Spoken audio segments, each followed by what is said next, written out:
So you're going to record. Perfect.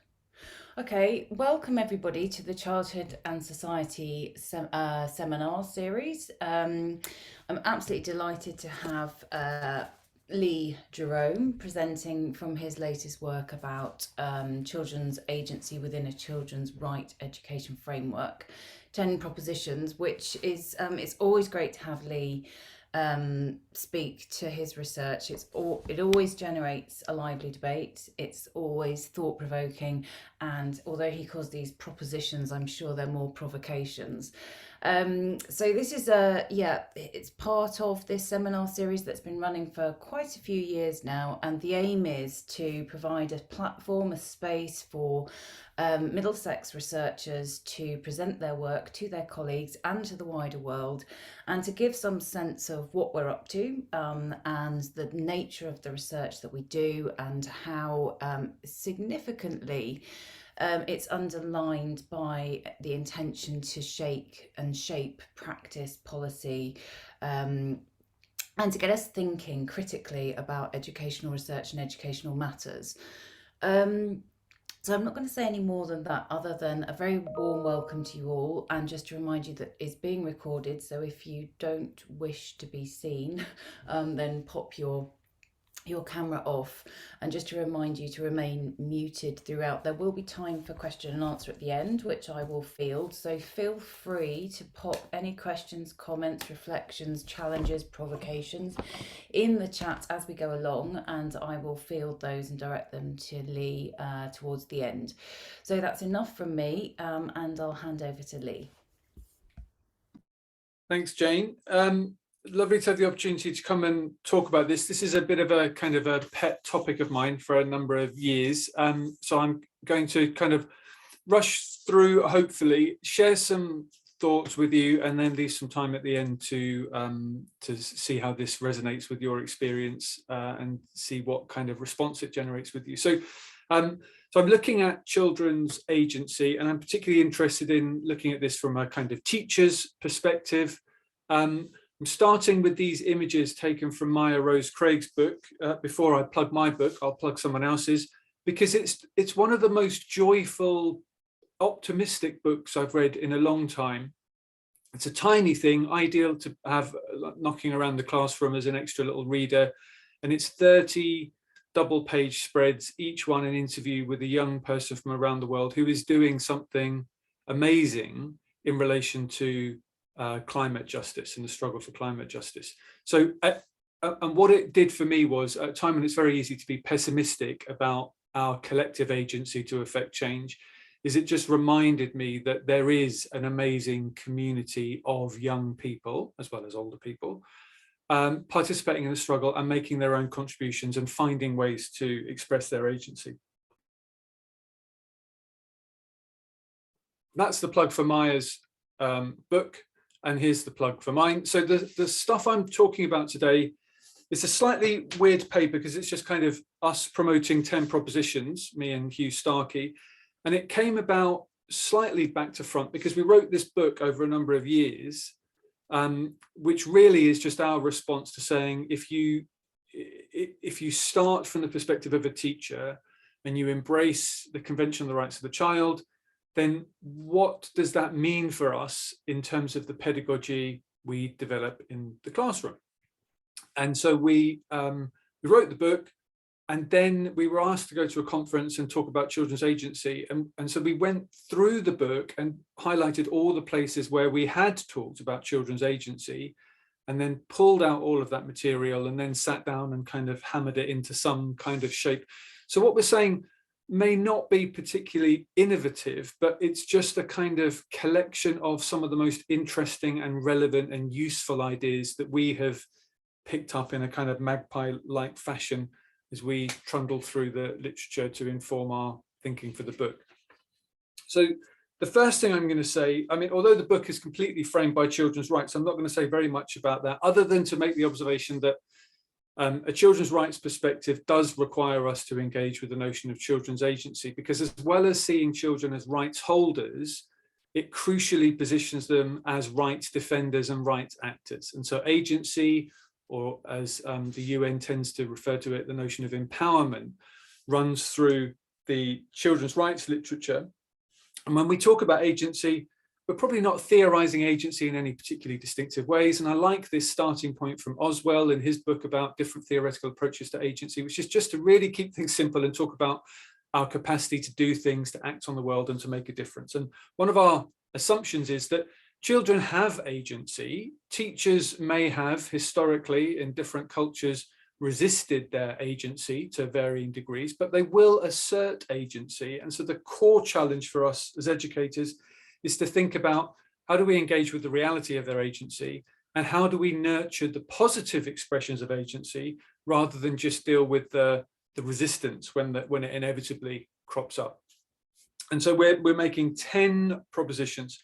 And because of the way they've come together, and we've kind of just pulled ideas together from the book, they're not 10 distinctive ideas. They kind of, you can see how they build on each other and they merge, and some of them are just different ways to look at the same issue from a different theoretical lens. So the first thing is the most obvious thing to point out, but it's worth reminding ourselves, and here we're drawing on the work of Freire to kind of re-inspire us, is just to remind ourselves that agency develops through the relationships that children have with adults, that we shouldn't see this in oppositional terms. But the key thing here is for us as teachers and educators to make sure that we are using our relationship to look for the spaces to develop children's agency.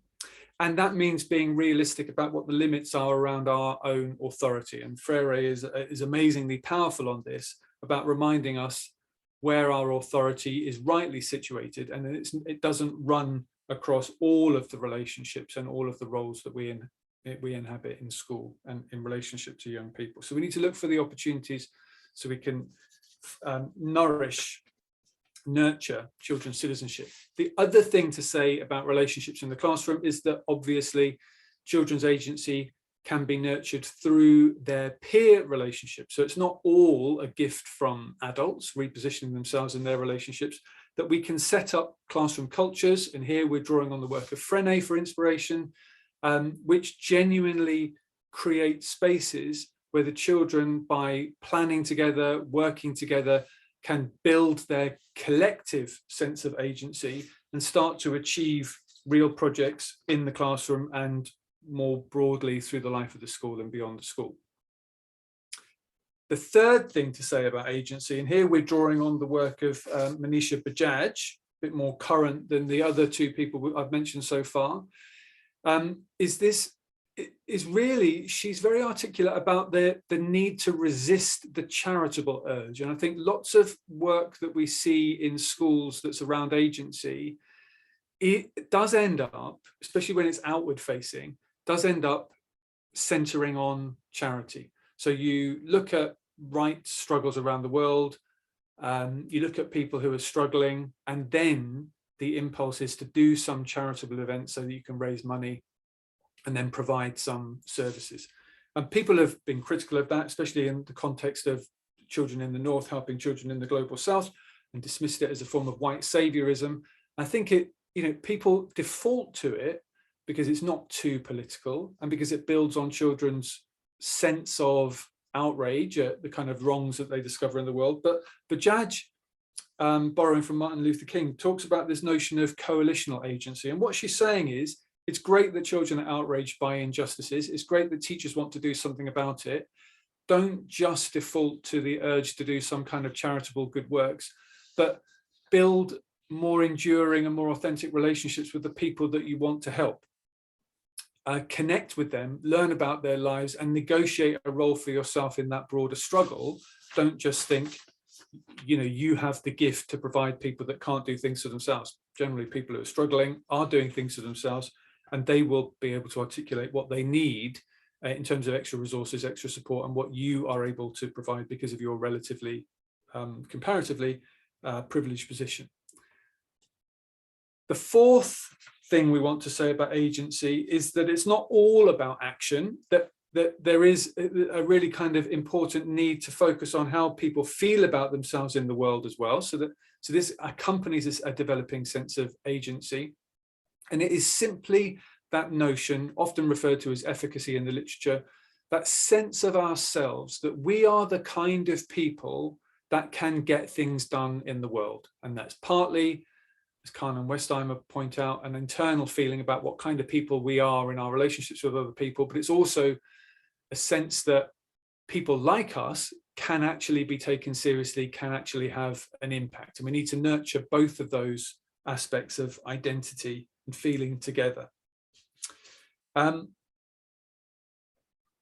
I think there, although we haven't mentioned it on this slide, that we're talking really, I suppose, in the tradition of John Dewey. And the thing I've always loved about Dewey is not just the commitment to experiential education, but really the recognition that good experiential education takes very clever teachers to design the perfect learning situation.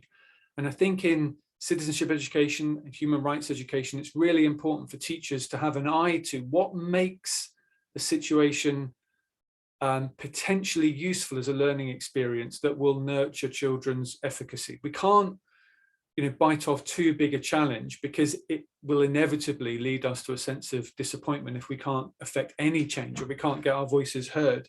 So it's about kind of helping the children to make judgments about what's the realistic forum in which we can make our expressions of citizenship, in which we can get involved in collective endeavours. And so a couple of examples in the book, and at the bottom of this slide, there's practical teaching strategies that we've observed teachers using in primary and secondary schools that will just have a sense to, it's not just about launching into any kind of action, it's about always having an eye on what will children feel they have positively contributed to, and what kind of feedback can they get as to the impact they're having on the world. So that's a kind of Deweyan perspective on, it's not just about being busy and doing experiences, it's also about thinking about what's the long-term educational washback. And Dewey gives us a warning that the only negative experiences in education are the ones that are miseducative. And effectively, he defines that as an experience that stops you from wanting to pursue further experiences, that doesn't give you the opportunity to learn. So the fifth proposition, rattling through, is just an optimistic sense that this can be a virtuous cycle. So getting involved with stuff, some lovely research by Montague and Eroa Arosa. Anne Montague runs the youth volunteering and youth action program at Amnesty UK. And so has loads of experience of working with young people in relatively kind of political context around their campaigning work with Amnesty. And her research was with a teenage group that she had been working with for a period of time. And she observed something which I think we intuitively expect to be the case, but she collects the qualitative data that captures some of these stories. And it's really heartening to read that children will get involved with something, young people will get involved with something because they're interested in it. So they want to have some kind of active experience. That can, if it's the right kind of project, lead to an enhanced sense of efficacy. So they come to see themselves more positively as the kind of people that can make a difference in relation to the issues that concern them. That helps them develop a more explicit identity of themselves as political actors. That because they're working in concert with other people, they start to develop deeper social bonds with other people who share that identity. So then they're kind of not just doing something they feel good about, but they're connected to a network of people who are self-reinforcing, which, because social relationships are so important to us, feeds their sense of well-being. And then because they are connected to a community that feels like they're doing some good and it makes them happy and more satisfied about the role they can play in the world at righting wrongs, then they are more likely to stay involved with action. So partly, I think what we're doing in education is trying to fuel that virtuous cycle and remove the obstacles to that kind of momentum that we can develop. The next people we have drawn on are Covell and Howe, who've done some amazing work over the years evaluating the impact of rights respecting schools, especially in Hampshire on the south coast. The essence of this point is really that whilst teachers and school leaders are very often concerned with young people shouldering their responsibilities and demonstrating responsible behaviour, their evaluations of primary schools are very much that if you try to foreground responsibilities and say that children have to prove that they're responsible before you talk to them about rights and sharing agency in schools, then it ends up being counterproductive. They have observed that children who are taught about their rights at the same time as they're taught about responsibilities in classrooms and schools respect those rights through meaningful participation and socially responsible behaviour, and they feel empowered to act in all sorts of ways in the school culture and beyond. So it's about being brave enough to foreground the concept of rights rather than think that children have to somehow earn their rights from the teachers by demonstrating good behaviour before they get them. The next idea that is really important to me, I think, in thinking about how this works is just moving away from the idea that children do or do not have the capacity to have agency. Again, this is really intuitive, but Hart and Robson and colleagues have kind of captured this in this really nice notion of thickening or thinning agency. And it's just that idea that we shouldn't think about these children are too young, they don't have agency. It's just to think about, or even my SLT is so controlling, senior leadership in school is so controlling that I can't share this decision with children because it's going to be taken by adults in the school. And it's saying, well, that may be the case, but are there small ways in which you can start to build opportunities for children to be consulted, to have some say, to have some input? And I think here the key is to avoid hypocrisy. Don't offer people kind of full-on partnership if you can't give it to them, if you can't follow through. So be realistic about what the role of consultation is. I've just been involved with the process of recruiting a head teacher, and the children were just one of the groups in the school who got the opportunity to meet the candidates and tell the recruitment committee what they thought about them. But no one at any point said to the children, you know, you will have the final say, or even you will have you know, an equal say divided up through this voting mechanism. The responsibility belonged to their governing body, and they were listening to all the different kind of inputs from all the different stakeholders who met with the candidates. So setting up those opportunities, looking for chinks, even where the context doesn't seem that promising, seems to me really important, just to start to build people's capacity to be involved in various ways. And this 8th proposition builds on that really nicely with this notion of ecological agency, which is just a more kind of, it's like a theoretical explanation to wrap around that observation about thickening and thinning agency, really. This lovely quote from Emma Bayer and Misha: we need to conceptualize agency as a complex, temporally situated interplay of forces and elements, which is just to say that looking at how an institution works is as important, if not more important, to understand what agency children have within that institution. And Lundy, another contemporary person that we're drawing on here, has expressed this in one of the most cited articles, I think, of the last 20 years in relation to children's rights in education, and pointing out that when we talk about student voice, we often get fixated on the voice, the children expressing their views. But before that comes the right institutional framework in which they are given those opportunities. After that comes the guarantee that someone is actually listening to them expressing their voice, and the commitment that you will do something as a result, even if it is, as in the situation the governors found themselves in recruiting a head teacher, just filtering that information in and giving some feedback as to what impact they are or aren't having. It's completing the loop and taking those contributions seriously. The 9th observation is simply this: the agency, and this is obvious from everything I've just talked about, is negotiated. I think this has come to a fore. I was just thinking this morning of the kind of current examples here. There is a great book by Cunningham and Lavalette, which is another inspirational read. It documents the history of school strikes for the last 150, 200 years in the UK. So it's great to see kind of kids shaking it up. But that fits into a broader notion of citizenship. Obviously, schools like things that kind of go with the flow, where everyone's behaving in a kind of positive way, they're following the rules. But citizenship, political action, always involves the potential for resistance, for constructive non-compliance, for the strategic breaking or undermining of the rules. And so any school that has rules and expectations and is developing agency has to be prepared for children to break the rules and expectations as an expression of their agency. So the current example that everyone's writing about and talking about is the school strikes for climate. And schools are taking completely different responses to that. Some are banning children from participating.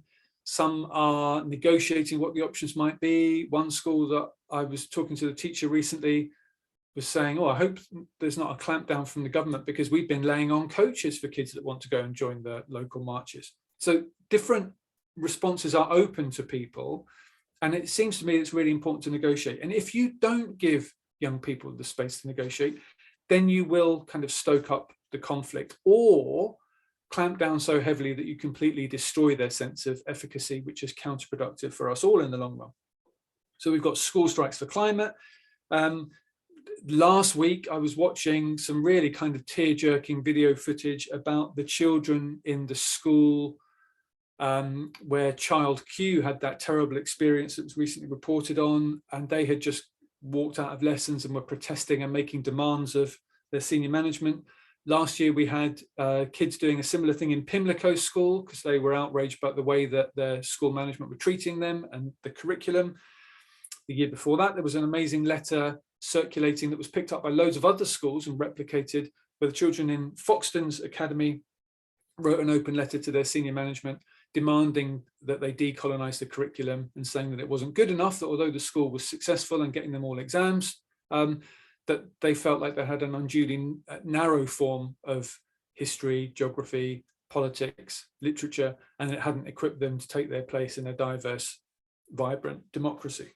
So children's agency, when it does erupt in these various disruptive forms, has to be engaged with as positively as possible by adults, challenging though that may be, because that is an inevitable part of people expressing their political agency. And then the final proposition we would draw attention to is that it's really common in children's rights literature to talk about the 3 Ps as the shorthand for the Convention of the Rights of the Child. Children have rights about services that they have the right to provision to. They have protection rights, but they also have participation rights. And there is a tendency in practice sometimes to demote the participation rights. They're the kind of icing on the cake, that once we've provided education and we've made sure that your well-being and safeguarding are all kind of protected in education, then we can talk about children's voice and participation rights. But the key thing here is that children have simultaneous rights to all 3 clusters, and that adults as decision makers always have to make sure that the first 2 don't crowd out the last one. And we have seen examples in very recent history during the COVID lockdowns where provision and protection decisions were taken at the expense of participation rights. And UNESCO have recently published a report that documents the kind of woeful decline in student voice activities around the world. So it's not uniquely reflecting what happened in England and the UK, but where the minute that the emergency strikes, then you just stop asking children to input into those decisions, which are having such enormous impacts on them. So our conclusion from just thinking about these thoughts and pulling them together in this format of a paper is really this, that taking a children's rights education approach doesn't assume that children have all the information and capabilities required to exercise agency effectively. That is not the starting point. It simply works with children wherever they're at to nurture and develop their agency. But it does follow that in schools where children can't exercise agency, then it is our fault as the adult duty bearers. Ultimately, children have rights, but they are not responsible for implementing them. That falls to the duty bearers. And I would argue, as the state is the signatory to the convention, and the state employs us directly or indirectly to work in education, then we should be considered de facto to be at least some of the duty bearers in terms of implementing those rights. So we need to think about children's agency as a sliding scale from minimal to maximal, but where an individual child sits on that scale depends as much on the adults and the institution as it does on the innate maturity or level of development of a child. And so this is a kind of visual summing up of where we're at. This is a miniature Paulo Freire at the end of our little scale of agency. And it is just to say to teachers, it doesn't matter how promising your context is, there is always wiggle room to introduce agency in small ways. And the point is to think about the journey.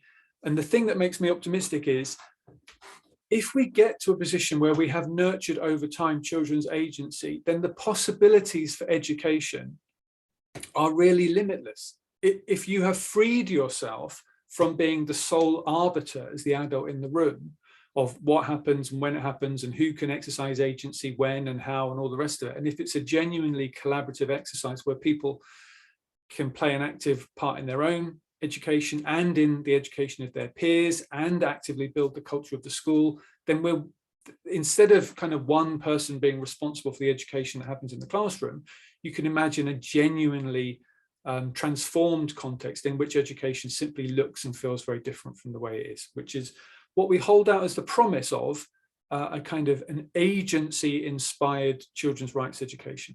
So that's all I'm going to say. I've even beaten the clock that I set myself. So that gives us 15 minutes to see if that resonates with anyone at all who's still in practice, or if it fits in with any of your thinking about these issues. So I'll stop the PowerPoint and we'll see who's left in the room.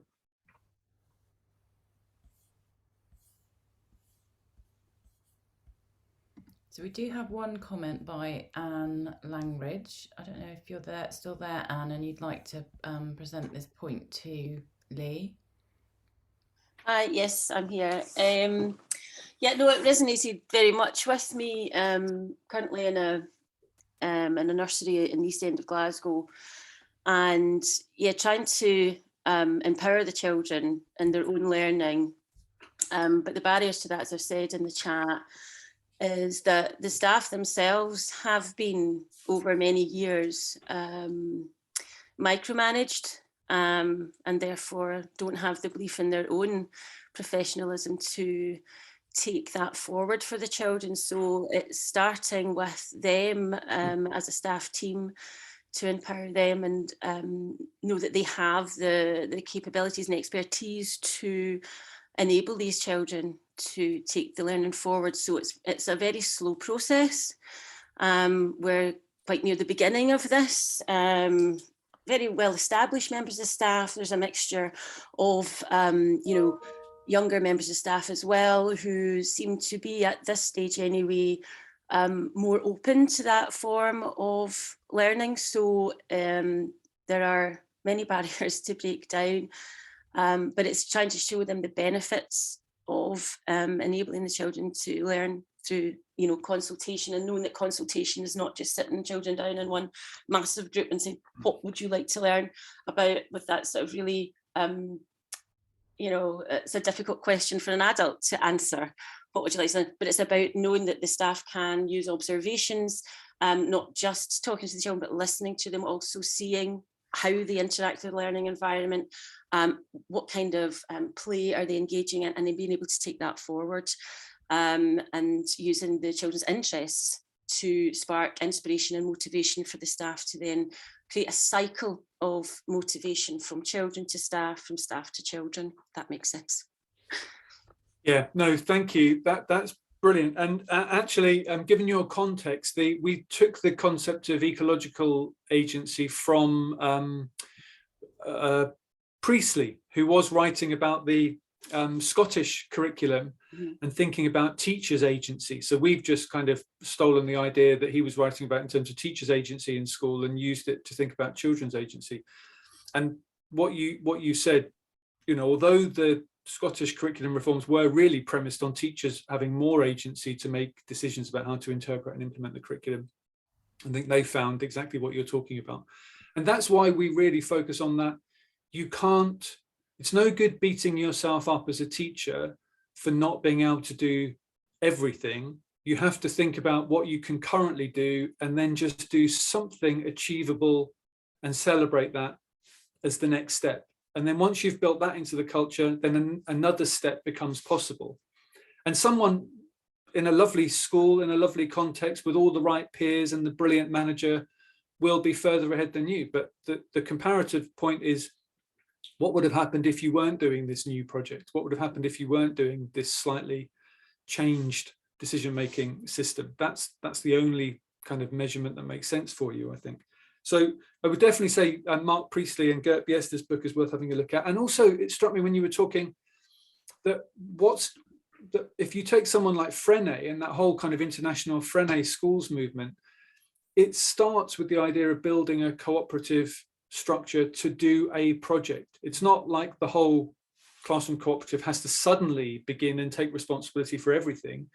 It's picking something small and manageable, and in a sense, exercising your responsible authority as an adult to make sure that everything is pointing in the right direction and something good comes of it, because that will build that sense of efficacy and that sense of commitment from the children that this really is worth investing in, but also create that sense of reassurance for teachers that this is not going to go catastrophically wrong and you're going to end up being hauled in front of the I think people have seen a sort of planning system as just a means of gathering evidence and data, when actually it should be a form of communication, and it should anchor, the whole culture really of how interactions are fulfilled within the setting itself, and that goes across all stakeholders.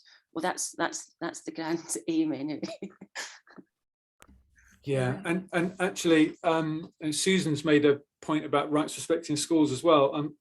One of the things I really like about what's going on in Scotland is that the rights respecting schools movement has just kind of emerged without necessarily being pushed or endorsed by government. That this has been teachers working with UNICEF UK to do something that they believe in, and they've grown that in the teaching community. So I think we also have to recognise that teachers sometimes have to be subversive, and you can do that collectively and collaboratively with other partners to build the kind of educational cultures you want. But that has taken a very long time to build up this kind of community.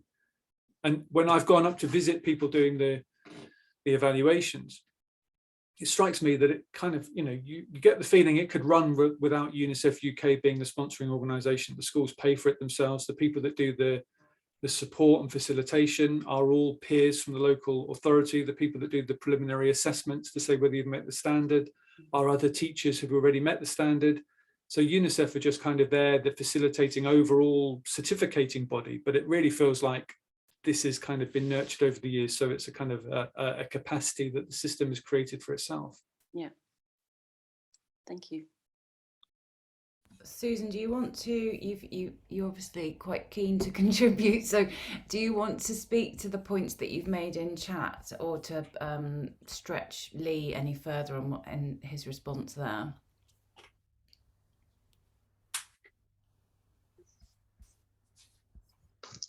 No, not really. I mean, it was just really nice to hear it encapsulated, if you know what I mean, because I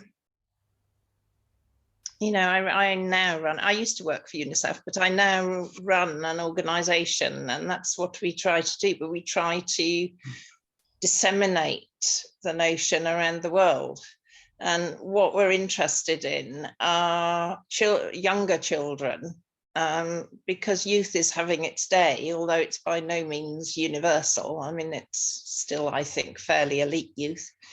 But actually nurturing agency should start in the early years. And what we find that it's kind of a different world I live in. I live in the international development world, really. And donors and governments are much more interested in big organizations and how you scale it up and all this kind of thing. Whereas we've always believed, and our model right at the beginning 40 years ago actually depended on individual teachers and health workers and whoever else. So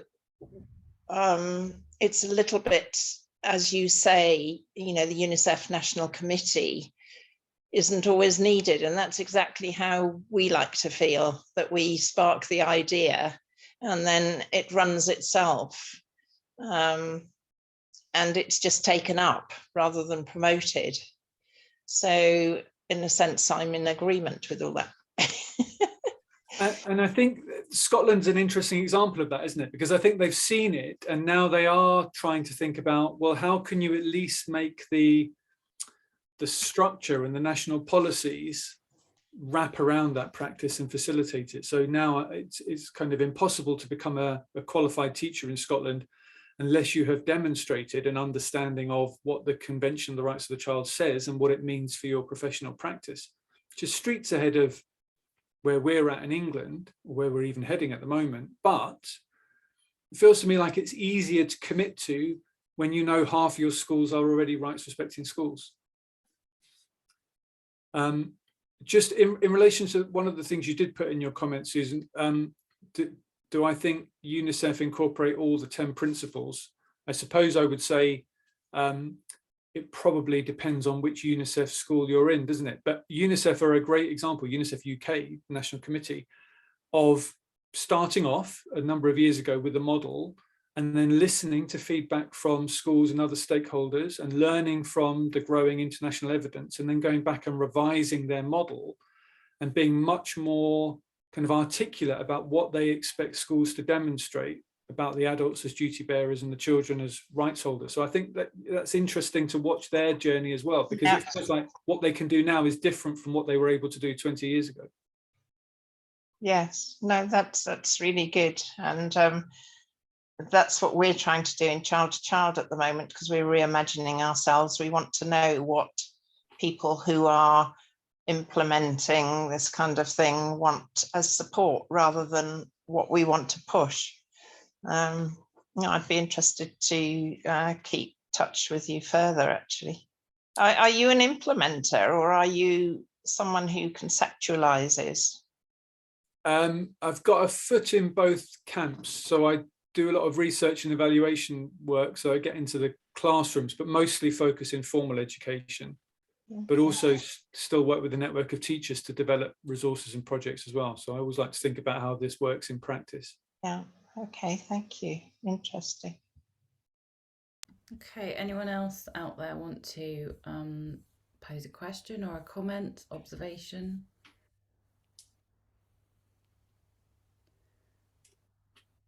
Okay, I was thinking about this from an early years perspective, and one of the things, so thinking about voice and agency and pre-verbal children and their the way in which they articulate their rights and their resistances. And I think there's a really interesting body of literature growing in the early years about, kind of non-verbal cues that children give. And I think it maybe goes back to Anne's point about, staff confidence to say, okay, this is a baby exercising their right, either to resist or to conform or to comply or to collaborate or whatever it is. And that takes quite a leap of kind of professional confidence, I think, to say this is a very small child exercising their right to do whatever. And I'm just wondering if, these kind of 10 propositions that you have, how it translates, how it fits into an early childhood context. I mean, the first thing I have to admit is that I am a million miles away from early childhood practice. So by far the best qualified person to talk about that. There are lots of people in this room who are involved with early childhood studies and can talk more than me. But a long time ago, when I started thinking about this, I came across the work of Priscilla Alderson, and one of her kind of seminal works in this area was looking at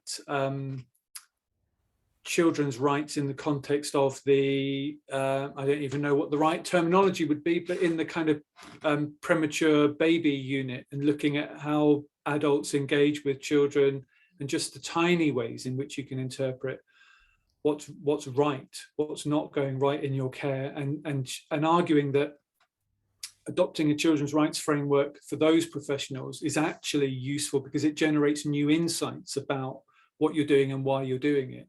It's not all to be couched in welfare and well-being, that there is a feedback loop inevitably. And I think that's kind of what the very general point I've always taken from her work with the youngest of young children.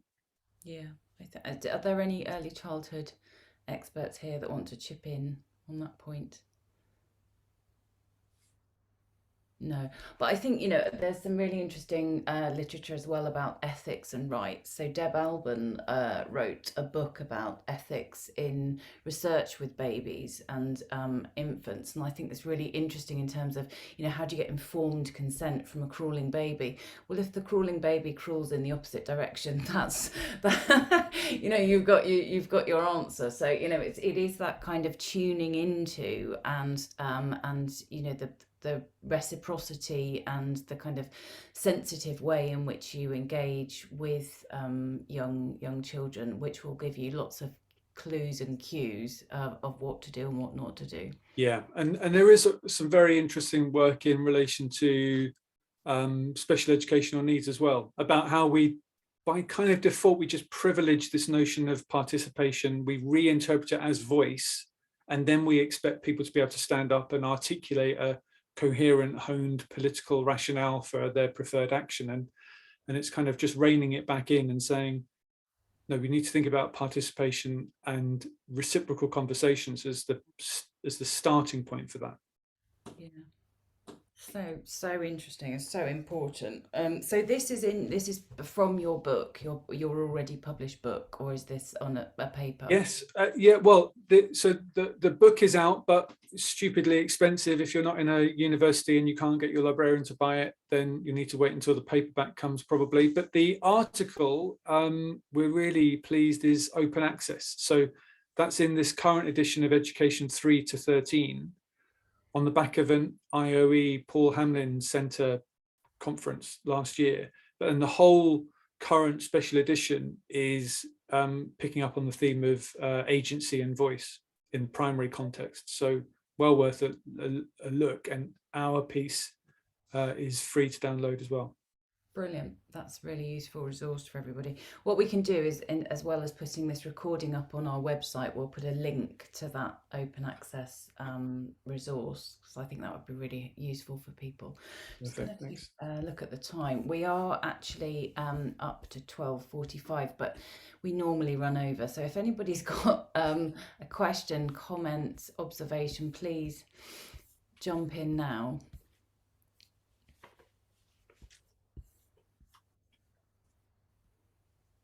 Do you want to have the last word, Lee? No, well, obviously I will. Now you've invited me to, I suppose. All I'll say is I think thinking about this and collecting the case studies for the book has actually been really good. And picking up the first point we had about that we need to work on teachers and their sense of agency. And part of that, I think, is finding the small stories of success which feel like they are manageable and we can engage with them. Sometimes the principles are huge. I keep having conversations with people at the moment who's saying, well, my children can't bear Greta Thunberg. And I think it's just that it's too big a leap to go from where you are to being Greta. And she doesn't look like you. She doesn't sound like you. She doesn't come across like you. And it's finding some interim step that might get you along the same journey, rather than picking out these great heroes, whether they be teachers or school leaders or, system transformers. I think we need to find people like us who are doing some interesting things that we can work with. And it goes for us and the children, I think. As a person, it wasn't the last word. I'm just sending Suzanne a separate message saying I'm hoping Greta isn't in her house. She isn't. As a person who knows her and has children who are active with her, I would say the majority are very ordinary people that are doing this. And I think it's almost like the media needs to shift so that they can see it's a media problem rather than actual problem of who Greta is and all of that. So I find it really interesting because they've also had the same problem here. It's like my daughters, when they first started 3 years ago, they didn't want to be, they hated it being taught as a lesson, Greta Thunberg and about them and stuff. But the child agency that goes on, or the youth agency in that, is just amazing, and how that's expanded from to being worldwide and to it's just amazing to watch. I think yes, and I think when I've spoken to children in school, I was part of a rights program that wasn't rights respecting. It was looking at rights activists and human rights defenders was the title of the program, from one of the Kennedy Foundation programs. And the thing that children really latched onto was this metaphor of ripples of hope. They didn't all feel they had to be the leader, and they didn't all feel they were likely to secure some huge change, but they loved that idea of just being one voice among many that is sustaining a collective effort. And I think so. Yeah, I mean, I'm not dissing Greta Thunberg. No, I would have get always that. assumed that she'd be amazingly inspirational, but it struck me that there is a bit of cynicism. And I think she may be, for some children, falling into that category of so distant now that it becomes difficult for them to see what is there I could emulate. It's a bit like saying to people, look at Martin Luther King, be like him. Well, you know, we don't all have that in us. And even if we do, it's not obvious how we take the step towards that as our role model. So finding smaller local role models, but also I really love that idea of just be part of the movement. Some of the actions the kids took in that program that I've never seen before were just writing to an activist and saying, I'm blown away by what you're doing. I'm so pleased that you exist and you're doing it. That was their action. And it just felt like they were part of it and nurturing someone who was in a position to do something they can't do. But the interesting thing about it is that it was like one person for like a couple of days. It's always been a group, and it's only the media that focuses it on the one person.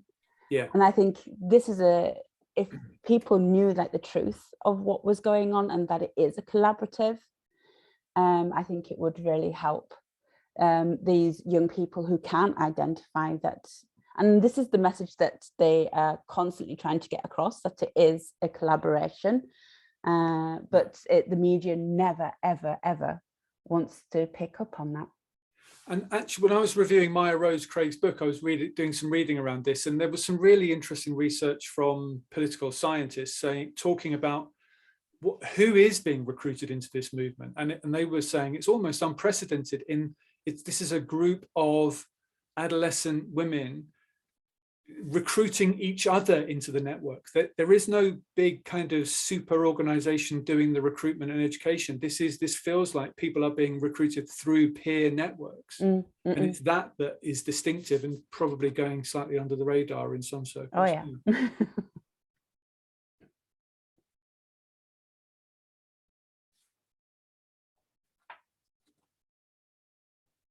You're muted, Jane.